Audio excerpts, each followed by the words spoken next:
Hi, children. It's Grandma Carla with Chapter 6 of The Crazy Christmas Angel Mystery. Eric slammed the front door. He leaned hard against it, gasping for breath. He was safe. "What's the matter?" his mother asked.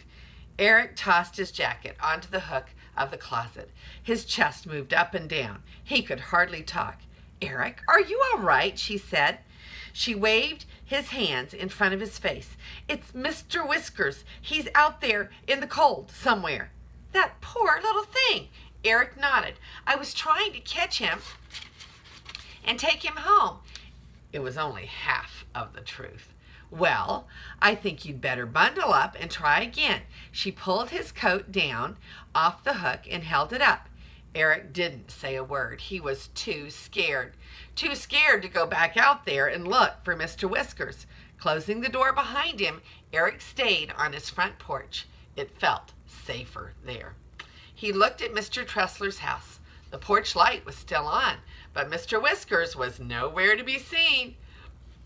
Slowly, Eric crept into the night. He studied the shadows behind the living room curtains. It looked like Mr. Tressler was decorating his tree. If only he had Grandpa's field glasses. His grandpa used them for bird watching in the spring. Eric wished he had them now. He could stay far enough away from the old man's house. Eric went back inside. He asked Grandpa for the field glasses very politely. "What do you want them for?" Grandpa asked. "They might help me find Mr. Whiskers." Eric felt bad about lying to Grandpa. "How can you find a cat in the dark?" his grandfather asked. "Please, just let me try," Eric pleaded. Grandpa pulled himself out of his chair. He muttered something and went upstairs. Eric crossed his fingers, hoping. When his grandfather came down, Eric saw the field glasses. Yes! Promising to take care of them, Eric dashed outside. Now for a good hiding place. He looked around the cul-de-sac. His eyes stopped in front of Stacy's house. There stood her fat snowman. It was perfect. He crossed the street and headed for the snowman. Crouching down, Eric held the glasses. He turned the button. Slowly, Mr. Tressler's living room came into view. Candles flickered everywhere. Through the curtains, Eric saw Mr. Tressler hang a string of Christmas lights. He wondered if the old man was smiling. He wished he could see his face. Eric remembered the scary face and changed his mind.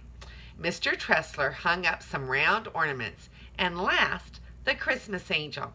Eric could almost hear Mr. Tressler grunting and groaning as he reached up.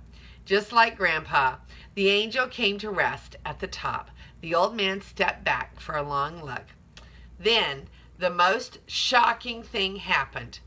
Mr. Tressler stepped closer to the tree.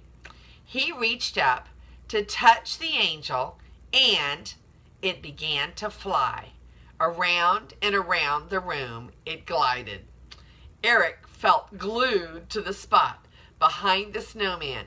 Reading about stuff like this was one thing, but seeing it? Wait till he told the cul-de-sac kids. He stood on his toes for a better look. The angel was still doing its thing, drifting through the air around the living room. "What you doing?" someone said behind him. Eric jumped a foot high. It was Dee Dee Winters. "You should never sneak up behind someone like that," Eric scolded. "Mr. Whiskers is lost." "I know. I'll help you in a second," Eric said. "Here, look through these first." He held the field glasses up for Dee Dee. "See that angel flying around?" Dee Dee was silent as she watched. Little puffs of air came out of her nose, and finally she said, "Wow, what's happening over there?" "Crazy, isn't it?" Eric said, and Dee Dee nodded. Her eyes grew bigger and bigger. "I've never seen a real angel before." "Me neither." Dee Dee was shivering hard. "Come on, I'll help you find your cat," Eric said. They crossed the street together. "Meow, meow." Eric stopped. "Did you hear that?" Dee Dee called. "Here, Mr. Whiskers." More meows, shaky, shivery meows. They found frosty Mr. Whiskers under Eric's porch. Dee Dee bent down and picked him up. "Thank you, Eric." "It was nothing," he said. "Hurry home and be careful who you talk to." about Mr. Tressler's angel. I'm going to call Carly right away. She turned around and left. Eric darted into his house. He had to make some phone calls too. The crazy Christmas angel was stranger than any mystery he had ever read. This is Grandma Carla, and I love you, and I'm having fun with this story.